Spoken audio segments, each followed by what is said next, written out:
дар мавҷ барномаи иттилоотии хабар.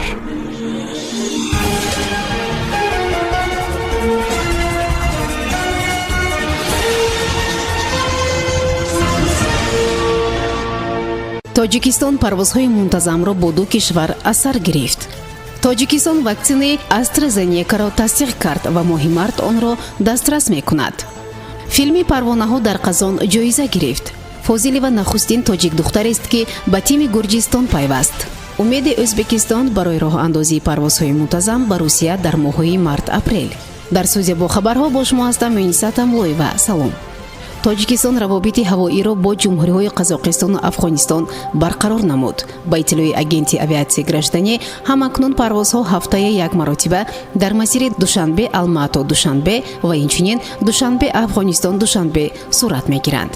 манбаъ меафзояд, масъалаи барқарор шудани парвозҳои мунтазам дар ҷаласаи охири мудири агентӣ Икром Субҳонзода бо намояндагони фурудгоҳи байналмилалии Душанбе, ширкати ҳавопаймоии Somon Air ва ҳамчунин намояндагони ширкатҳои ҳавопаймоии Белавии Беларус, Air Астанаи ҷумҳурии Қазоқистон ва Кам Air-и Афғонистон баррасӣ шуд. зикр мегардад ки дар ҷаласаи мазкур Икром Субҳонзода ба беҳ шудани вазъи ҳамагирӣ дар ҷумҳурии Тоҷикистон ишора карда изҳор доштааст ки чунин вазъият ба барқарор кардани парвозҳои мунтазами байналмилалӣ мусоид аст.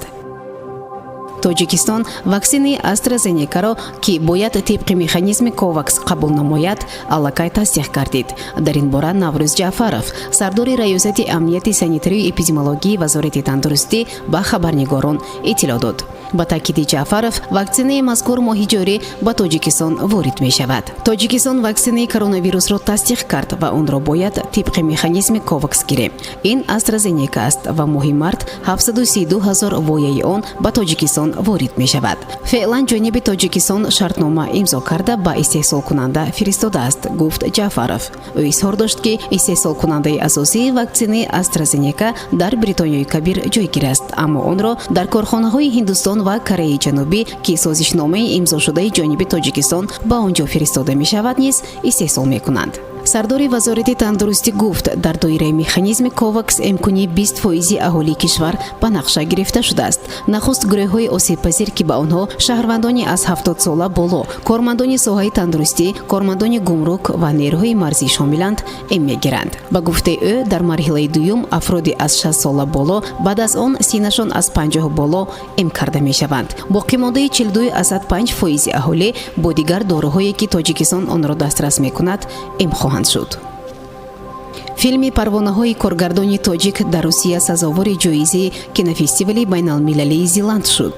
филми парвонаҳо, яъне Матилки коргардони ҷавон Дилшод Авазов дар шаҳри Қазони Русия сазовори ҷоизаи кинофестивали байналмилалии Зеланд шуд, иттилоъ додааст сомонаи расмии кинофестивали байналмилалӣ. филм дар бораи духтаре қисса мекунад ки дигарон барояш роҳу равиши зиндагиро таъин мекунанд ва ин ба сарнавишти ӯ бетаъсир намемонад. наворбардори ин филм Пайрав Шарифов будааст. филми мазкур дар шаҳри Санкт-Петербург бо забони русӣ ба навор гирифта шудааст, аммо воқеаи филм дар Тоҷикистон мегузарад. дар нақши асосӣ Усмон Тӯраев аз Тоҷикистон ва Анна Гуляева аз Русия бозӣ карданд. кинофестивал дар шаҳри Қазон, Зеланд ҳар сол баргузор мегардад ва аз шаҳру ноҳияҳои зиёди худи Русия иштирок мекунанд ва зиёда аз 20 давлатҳои дигари дунё иштирок доштанд. ба гуфтаи Дилшод Авазов, филмро худаш маблағгузорӣ кардааст. филмро дар хонаи як дӯсташ ба навор гирифтааст.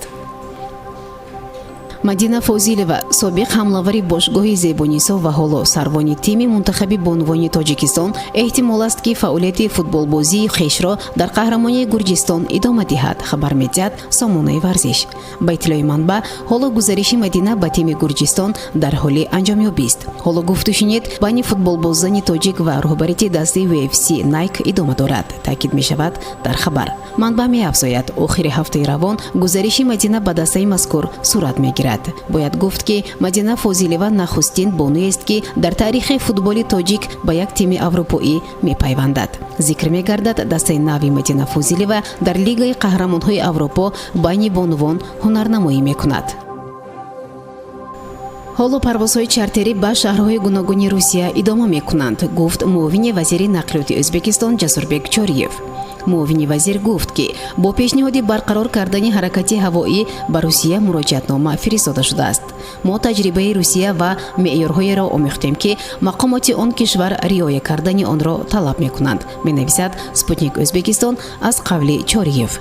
аз ҷумла афзоиши ҳолатҳо, шумораи беморон ба 1000, 100,000 ва ба 1 миллион аҳолӣ, динамикаи сироят ва омилҳои дигар ба назар гирифта шудааст, мегӯяд коршинос. аз рӯи ҳама меъёрҳо Ӯзбекистон барои барқарор кардани парвозҳои мунтазам мувофиқ аст. мо барои барқарор кардани парвозҳои мунтазам ҳама асосҳоро дорем.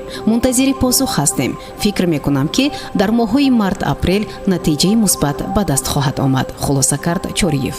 ёдовар мешавем ки ҷониби тоҷикистон низ шурӯъ аз охири тобистони гузашта ба ҷониби русия дархости барқарорсозии иртиботи ҳавоиро карда буд, аммо то кунун ҷавоби мушаххасе ҳосил нашудааст. қаблан Субҳон Икромзода, роҳбари агентии авиатсияи граждании Тоҷикистон, гуфта буд ки дар ин самт бо ҷониби русия кор бурда истоданд. шунавандагони гиромӣ, бо умеди таънисиятиву хонободии ҳар яке шумо дар ҳамҷо ба шумо худоҳафизӣ мекунем. хайр. барномаи иттилоотии хабар аз рӯйдодҳои Тоҷикистон, минтақа ва ҷаҳон огоҳ бош.